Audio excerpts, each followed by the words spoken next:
Yo, what is going on, everyone? My name is Nick, or the Notorious Fantasy, and in today's video, we're going to be going over my second round draft strategy for 2023 fantasy football. Inside of today's video, we'll begin by kind of glossing over the first round of ADP. Then we are going to break down all of the second round according to ADP, and then talk about my second round rankings, kind of how I differentiate myself from the current ADP. But before we can get on into things, I would like to ask that if you guys are new to the channel and you do end up enjoying today's video, that you please make sure to hit that subscribe button down below. And while you're down there, whether you are new to the channel or not, please make sure that you do leave a like on today's video. It would help me out a ton. If you want to follow me on Twitter or X, please do so at NotoriousFantasy, and let me know down below in the comment section if you have the #1 overall pick in your fantasy football draft. Who are you taking? Justin Jefferson, Christian McCaffrey, Jamar Chase? Maybe you're taking CeeDee Lamb #1 overall. Let me know down below in the comment section. So without further ado, let's get into today's video. We begin here by briefly discussing the first round of ADP. I did make a video a couple of days ago breaking down the first round draft strategy. So after this video, if you haven't seen that already, make sure you guys do check that out. This will give you an idea on who's going in the first round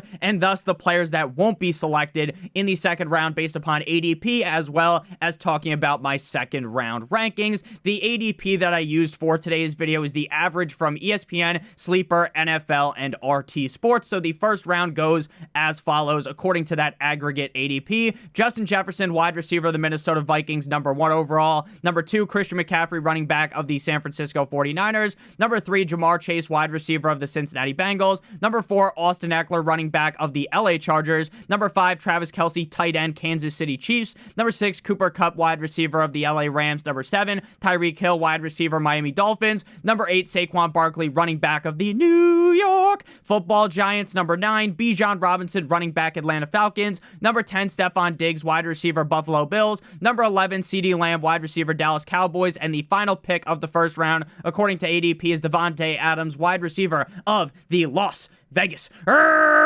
Raiders. So again, if you watch the first round draft strategy video, you will find that I do have some differences in my rankings of the first round, but ultimately all of these guys, based upon the ADP aggregate here, wouldn't shock me if they were all first rounders in a majority of leagues. Sure, do I like Bijan more than Saquon? Yes. Do I not feel comfortable drafting Travis Kelce at the 5th overall pick? I would much rather get him later. Yes, but at the end of the day, in a lot of drafts, these are going to be the players being drafted inside of the first round. And again, I give a further breakdown on that in my video from a couple of days ago. So the second round in terms of ADP, again, using the same ADP aggregate, begins with 9-inch Nicholas Chubb, running back of the Cleveland Browns, as the first overall pick in the second round, pick number 13. Running back 16 in PPR last season, running back 7 in PPR points per game. In 17 games played, he was 3rd in carries, 3rd in rushing yards. His targets, receptions, and receiving yards obviously not up to par with a lot of these great running backs in the NFL, because nowadays most of the great running backs are able to catch passes. 31st in targets, 33rd in receptions, 24th in receiving yards, but he makes up for that lack of receiving work with 13 total touchdowns, ranking 3rd at running back. He was 9th in true yards per carry, 13th in yards per touch, 4th in juke rate, and 6th in yards created. It is very interesting for a guy like Nick Chubb, who sees so many fucking carries game in and game out, to finish that high in terms of true yards per carry. Normally, the running backs that see an insane amount of work take a dip in terms of their yards per carry efficiency because they get so much volume. But Nick Chubb saw over 300 carries, still averaging 4.8 true yards per carry, which is very impressive in my opinion. I believe this Cleveland Browns offense is going to be significantly better than what they were last season. I believe Nick Chubb should even be in consideration to be a first round pick in your fantasy football draft. So I am a huge fan of Nick Chubb this year. I think the subtraction of Kareem Hunt is going to add a lot of upside to Nick Chubb's game, because we saw early on in Nick Chubb's career, when Kareem Hunt was suspended, Nick Chubb was just gobbling down these passes.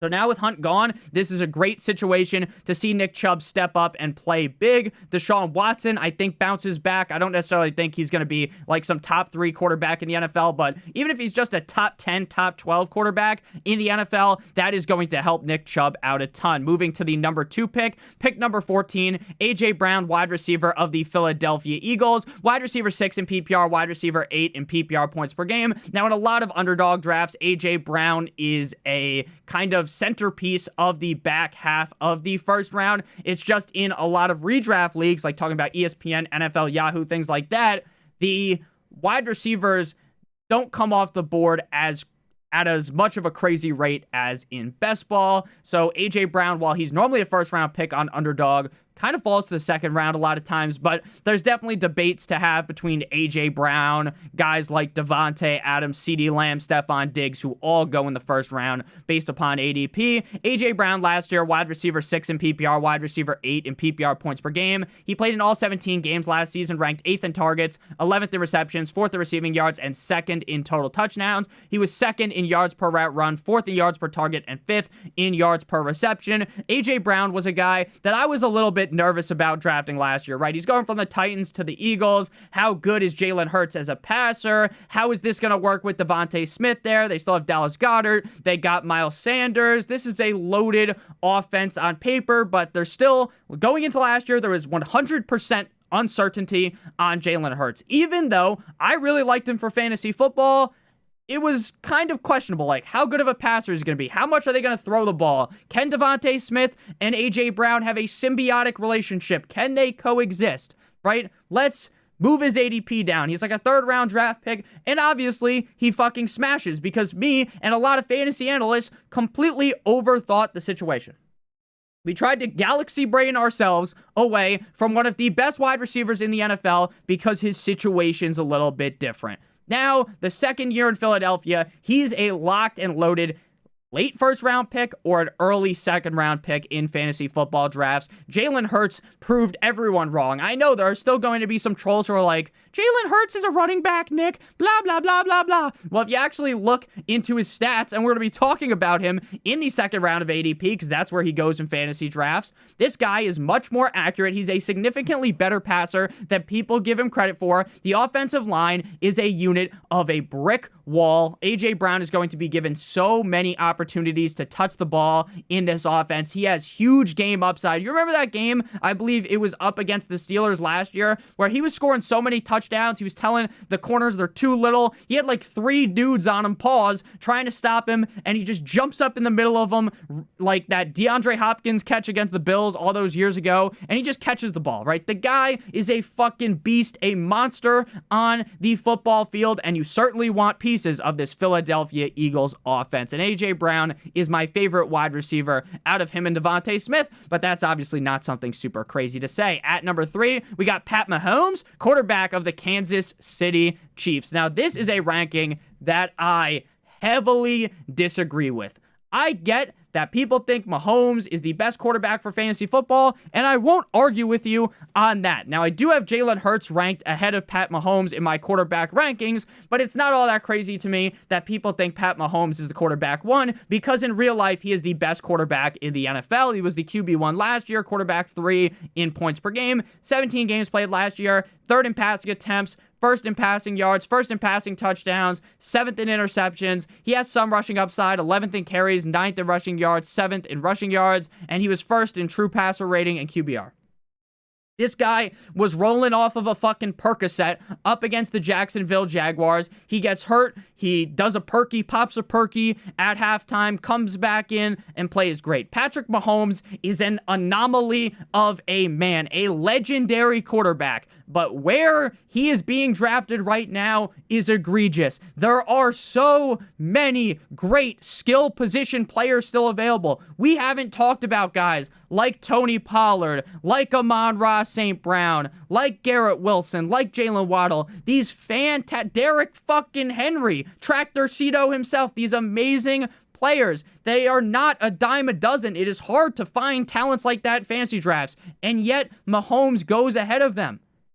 In more casual leagues, Mahomes might even be a 1st round pick.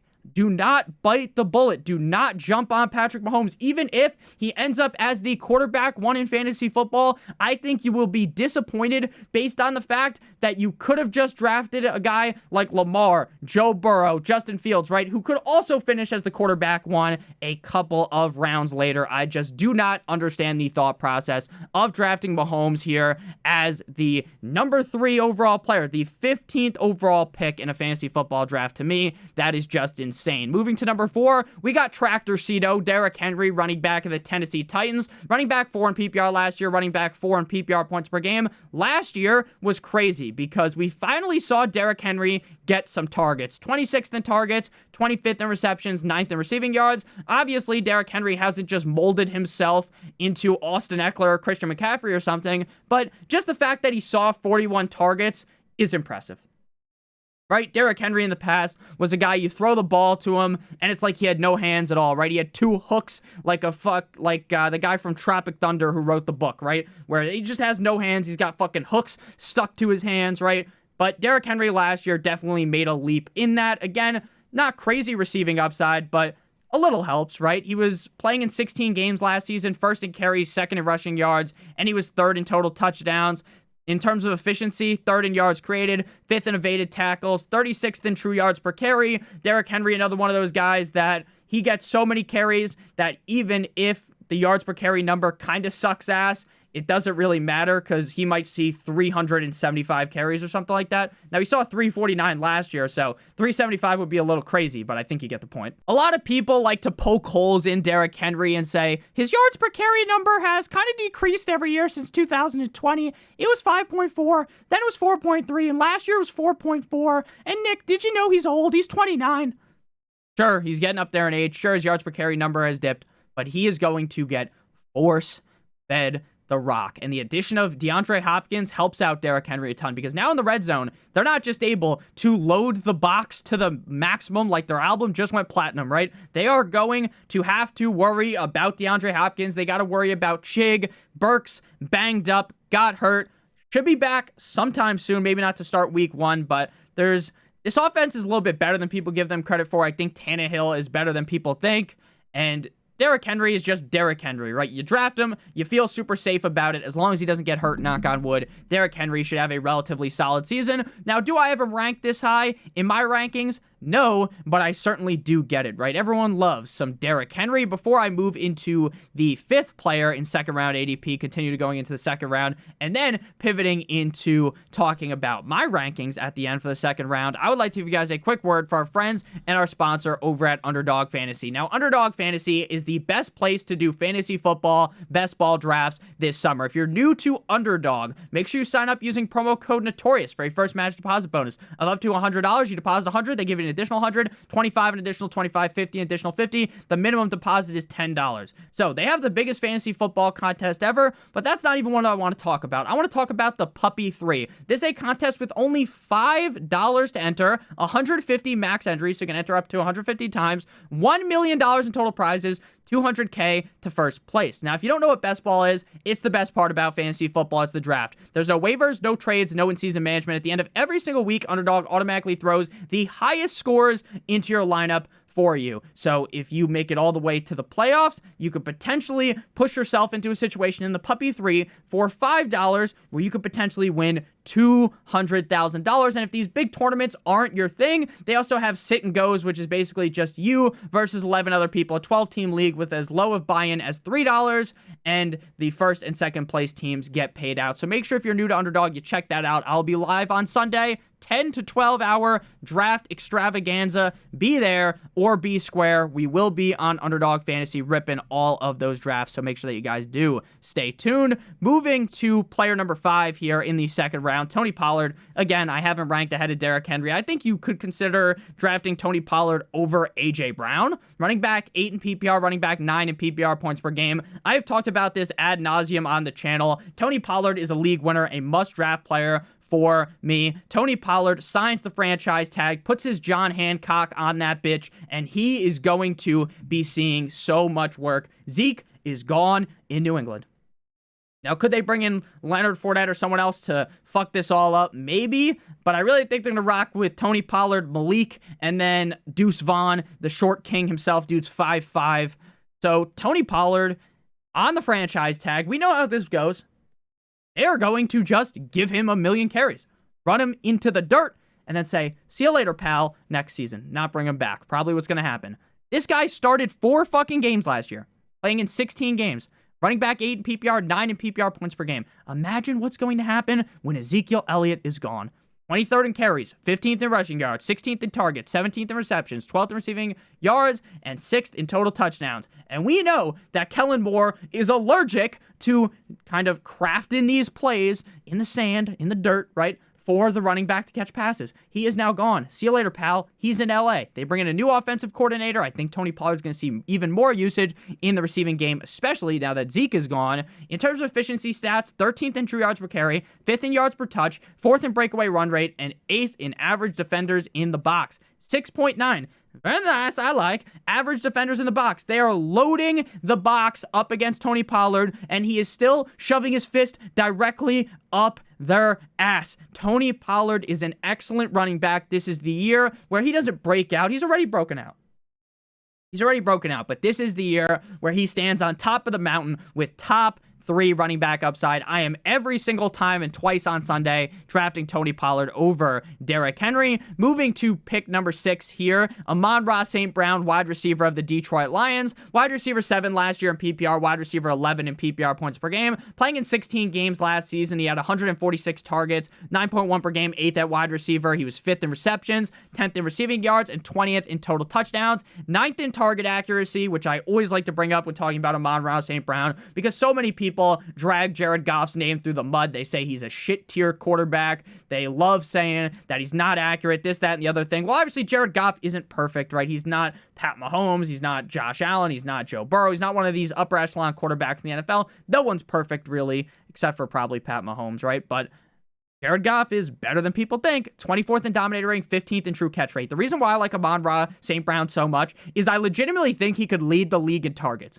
And if he does that, right, you need the volume. You're not just going to always catch 100-yard fucking bombs, right? You need the volume. And if the targets come, the receptions come, then the receiving yards come. And maybe, since Jamal Williams is gone, the running backs don't score 1 million touchdowns in the red zone. Maybe Amon-Ra St. Brown gets a nice share. Maybe instead of 6 touchdowns, he gets 8 or 9. That's not impossible. The ceiling is incredibly high for Amon-Ra St. Brown, like one of those fancy-ass cathedrals, right? Amon-Ra St. Brown, the first couple of weeks of the season, I've talked about this a bunch, Jameson Williams is suspended for 6 games. Amon-Ra St. Brown, in those first 6 games, could get 12 or 13 targets per game, and it wouldn't shock me one bit. I think Amon-Ra St. Brown is a very talented wide receiver. He's the number 1 in an offense under Dan Campbell that is going to keep getting better. Their offensive line is really decent, or really good compared to what people probably believe, because a lot of people just hear the names Lions, they fucking try to shove their fingers down their throat and puke, right? It's disgusting, but at the end of the day, this isn't the old Lions. This is a new breed of Lions. And I think Amon-Ra St. Brown is going to play huge in this offense. At number 7, we got JT. Now, Jonathan Taylor, for me, is a complete and utter fade in fantasy drafts right now. He came back to camp, and now he has a personal matter. Now, I'm not someone that wants to speak on personal matters. Maybe something serious happened with Jonathan Taylor, right? Something can happen in your life where you step away from football. And you know what? I'm not here to just say, you suck. Like, people do that, right? They'll be like, you fucking pussy, why are you not playing this, that, and the other thing, right? I'm not here to say something like that, right? Let him deal with whatever he's dealing with. But my hypothesis is that this has to just do with the contract. He wants his contract. He doesn't actually want to be at training camp. Now, maybe he shows up to training camp in a couple of days. My thoughts were wrong, and Jonathan Taylor ends up as like a top 5 running back in fantasy. That's definitely in the cards. But right now, there is just so much worry that if I was to select him, I just wouldn't feel very confident in it. Now, again, I think he's going to end up playing, but it's hard to know right now. Maybe unlike Saquon Barkley, who folded instantly, Jonathan Taylor just sits there and doesn't play, right? Maybe he really does believe he is owed more money and says, fuck it, I'm not showing up. Running back 33 in PPR last year, 18 in PPR points per game, tied with Jamal Williams. He was a bust last year. Let's just call a spade a spade. He was a fucking bust. He sucked last year, right? But I want to tell you that if Jonathan Taylor does play, there's reason to believe why you should draft him, right? I just kind of took a dump on the guy's chest, but there is reasons to like Jonathan Taylor, right? He was so good, just a year removed from it, right? Last year, stinker. The whole Colts team sucked, right? They fire their head coach, Frank Reich. They bring in Jeff Saturday to be their head coach. Just imagine how crazy that is, right? That is not on the bingo card of things to happen in the 2022 NFL season, right? And then they have Sam Ehlinger. They have Matt Ryan. Both of them suck dick at playing quarterback at this point of their career. Now, not saying Matt Ryan was a bad quarterback his whole career. Just at that point, he was like a marionette, right? Like someone's hand was shoved up his ass trying to make him play quarterback, right? It's like me drunk playing Madden. That's how Matt Ryan was playing. 11 games played, 24th in carries, 22nd in rushing yards, 27th in targets, 30th in receptions, 47th in receiving yards, 41st in total touchdowns, right? Nothing went right for him. 30th in true yards per carry, 24th in yards created. Nothing went right. But there's a scenario under Anthony Richardson with new head coach Shane Steichen that they run the ball a lot. This offense is centered around Jonathan Taylor, and he feasts. But right now, knowing what we know, it's going to be very hard for me to want to pull the trigger at this price on JT. Moving to player number 8 inside the second round, according to ADP, Garrett Wilson of the New York Football Jets. Last year, this guy had a 6.6 target accuracy rating, 90th. That's because Zach Wilson, the MILF Hunter, Cool Joe Flacco, and Magic Mike White were the quarterbacks for Garrett Wilson. Now, I like Mike White, and I love Cool Joe Flacco, but ultimately, neither of those guys can even hold the jock strap of Aaron Rodgers, Mr. Discount Double Check. I don't even think Rodgers is going to be the same guy that we're used to from the past. I really don't think he's going to return to his former glory as the back-to-back Jordan 96-97 MVP, but Garrett Wilson doesn't need that to be successful. He just needs a quarterback that isn't fucking terrible to throw him the ball. 6th in targets, 16th in receptions, 14th in receiving yards, 37th in total touchdowns in his rookie year. It's very clear that Garrett Wilson is the clear number 1 receiver on this offense. Now, I genuinely think by the time we get to the end of August, when a lot of people are doing their fantasy drafts in September on Labor Day, that Hard Knocks will have had, I think, 3 or 4 episodes by then. People are going to be just snorting metaphorical lines of this Jets offense. People are going to galaxy brain themselves into throwing Garrett Wilson up even more. And again, I don't think that's insane, but the Hard Knocks effect, I feel like, hasn't even slapped Garrett Wilson across the face just yet. I really think the hype is going to continue and get even stronger for Wilson, but deservingly so. Again, Rodgers doesn't need to be the old Rodgers. He doesn't need to be one of the best quarterbacks in the NFL for Wilson to succeed. I do worry about the fact that this defense is so fucking good that late in the game, they're not going to need Rodgers to take over, put the team on his back. They're not going to need to throw as much. They got Dalvin, they got Breece Hall. He's just run the rock a bunch. That does kind of concern me. But if they get into the situation where they're just running a lot, it probably means they have destroyed the defense by throwing the ball a bunch early on. So I'm still a big fan of Garrett Wilson. I just like to point out the holes in a lot of these players. There's some players, though, like Nick Chubb. Like, what is the argument you can really make against him, right? Certain players, like even Mahomes. Like, while I argued against drafting him at ADP, there's no reason to believe that Patrick Mahomes can't be the quarterback 1. There's no reason to believe that he couldn't do that. At number 9, we got Josh Jacobs, running back of the Las Vegas Raiders. Running back 3 in PPR last year, 3 in PPR points per game, 17 games played. This guy fooled me last year. I was fooled completely. Thought he was going to be in a running back by committee. Turns out he was the lead back, and he was just all over the defense every game. 2nd in carries, 1st in rushing yards, 11th in targets, 10th in receptions, 8th in receiving yards, and 6th in total touchdowns. Josh Jacobs was on that team that won me $5,000 last year in DFS. Shout out to my boy Josh Jacobs. 1st in yards created, 23rd in yards per carry, 18th in yards per touch, and 11th in juke rate. Josh Jacobs is legit. He's legitimately good. The only worry is he going to hold out or is he going to fold? Now, I think the play that a lot of these running backs are going to do is they're not going to show up, right? They're going to keep churning the clock. Just keep waiting. And then like 3 days before they go to kick off against whichever team they're playing against, he's going to show up. And then they're not going to bench him because he's the best, like he's the second best player on the team to find Devontae Adams. They need him to win, so Jacobs is going to get a lot of run.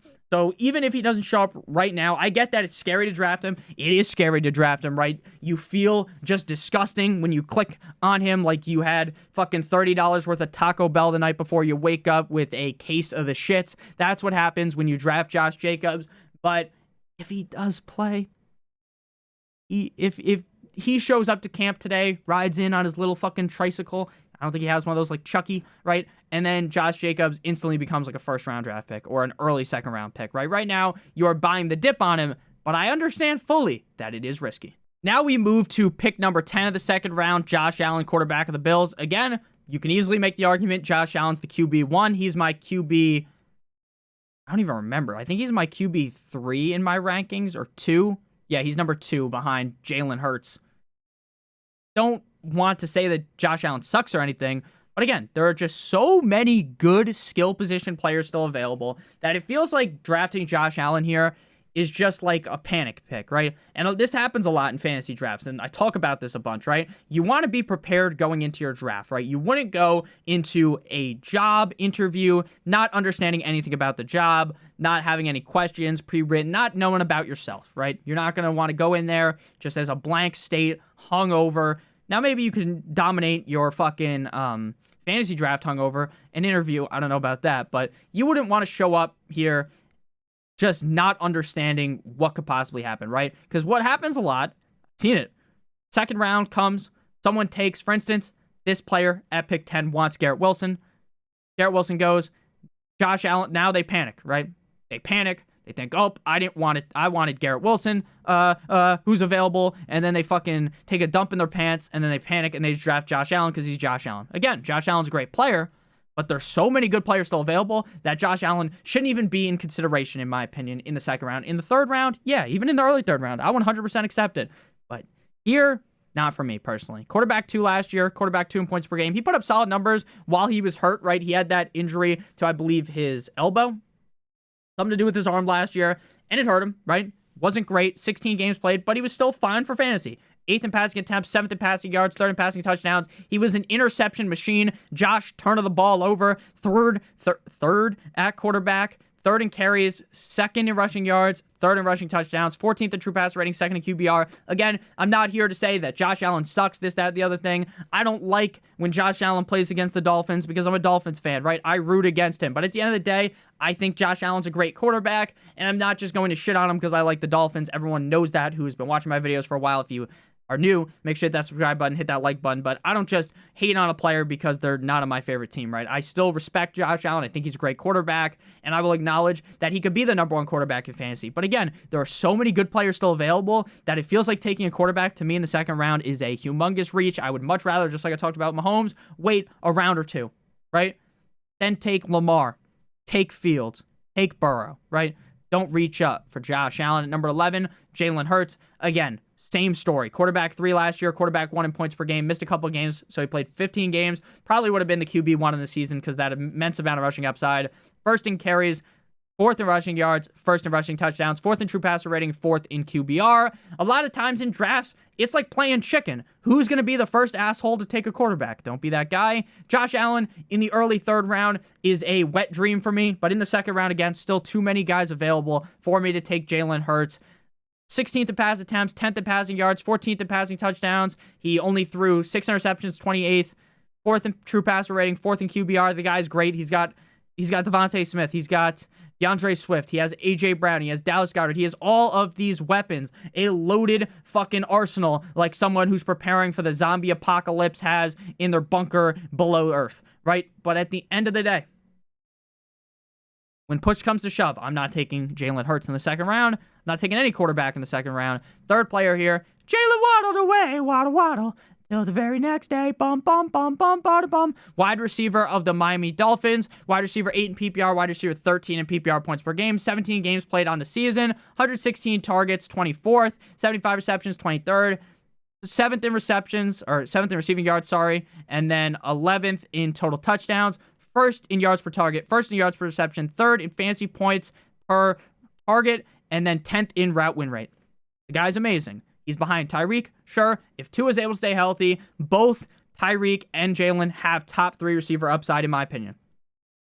The fact that Jalen Waddle goes this late in drafts is hilarious. I'm taking Jalen Waddle a million times over. I'm taking him over Josh Allen, taking him over Hurts, taking him over Mahomes, taking him over Garrett Wilson, taking him over Jonathan Taylor. To me, Jalen Waddle is a no-brainer pick.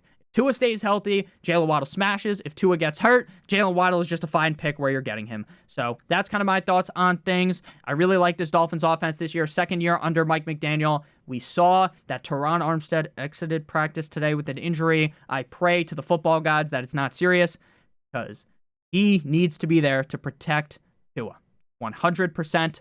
It appears that it's not as bad as I initially thought. I thought maybe tore his ACL or something. I was going to be hanging from the ceiling if that was the case. But it appears that it's going to be more positive. Week 1 against the Chargers, I'm going to be honest, I don't think he plays, but he plays a couple weeks in the season. That will be a big help for the Dolphins and a big help for Waddle, because the offensive line plays a much bigger role in things than a lot of people think, right? Like, oh, this player is great. Well, how's the offensive line, right? Some guys like Mahomes, the offensive line might not even matter, right? Because he could just run around like a chicken with his head cut off, do a 360, fucking titty knack, no scope, like he's playing Call of Duty, throw the ball behind his head and throw a touchdown, right? But a lot of quarterbacks, the O-line matters. Now, moving to my second round rankings, where I kind of differentiate, Nick Chubb is my pick number 1 running back of the Browns. I've talked this guy up a million times. I've given him the Gawk 9000. Everyone who's watched the channel knows I love Nick Chubb. Talked about him even in the part where we broke him down earlier. Nick Chubb, to me, is deserving of a first round draft pick.